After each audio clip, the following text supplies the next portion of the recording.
आप देख रहे हैं इंडिया टाउन न्यूज, भारत की बात।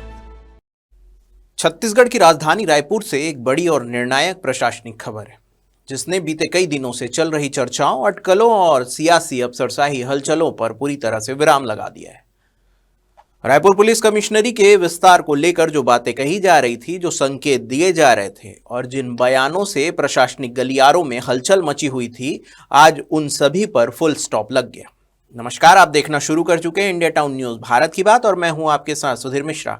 देखिए हमारी ये खास रिपोर्ट।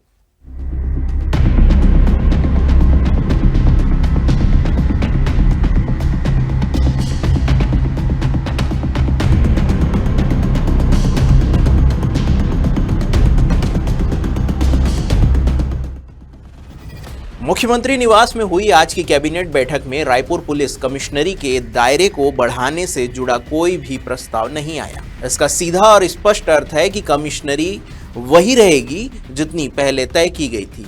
पूरे जिले को शामिल करने की चर्चाएं फिलहाल सिर्फ चर्चा ही बनकर रह गई। अब बात करते हैं बयान बनाम हकीकत की। आपको याद होगा, उप मुख्यमंत्री विजय शर्मा के एक बयान के बाद यह चर्चा तेज हो गई थी कि पूरे रायपुर जिले को पुलिस कमिश्नरी सिस्टम में लाया जाएगा। लेकिन आज की कैबिनेट बैठक ने साफ कर दिया है कि सरकार का ऐसा कोई तत्काल इरादा नहीं है और प्रशासनिक स्तर पर भी फिलहाल विस्तार को लेकर नो एंट्री साइन लगा दिया गया है। अब बात उस फैसले की जो तय है और जो राजधानी की पुलिसिंग को पूरी तरह बदलने वाला है। 23 जनवरी से रायपुर में पुलिस कमिश्नरी सिस्टम औपचारिक रूप से लागू होगा। आज इसकी अधिसूचना जारी होने की पूरी संभावनाएं जताई जा रही है, यानी राजधानी की कानून व्यवस्था अब सीधे पुलिस कमिश्नर के नेतृत्व में संचालित होगी।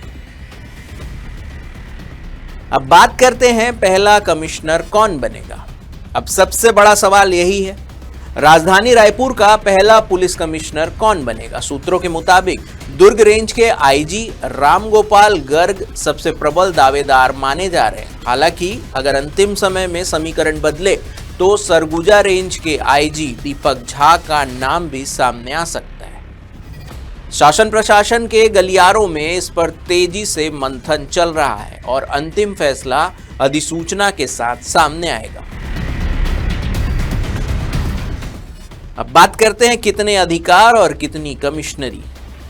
कमिश्नरी सिस्टम का मतलब सिर्फ नाम बदलना नहीं होता, बल्कि अधिकारों का बड़ा हस्तांतरण भी होता है।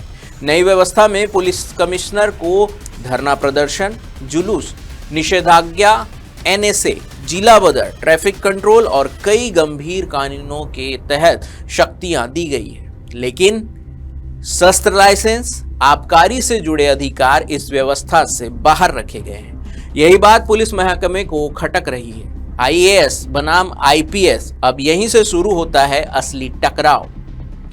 सूत्र बताते हैं कि डीजीपी द्वारा गठित समिति ने कमिश्नर को व्यापक अधिकार देने की सिफारिश की थी, लेकिन प्रशासनिक स्तर पर आईएएस लॉबी ने कई अधिकार पर कैंची चला दी। परिणाम, आईपीएस असंतुष्ट, आईएएस संतुलन की बात पर अड़े हैं और सरकार के सामने एक संवेदनशील प्रशासनिक संतुलन की बात।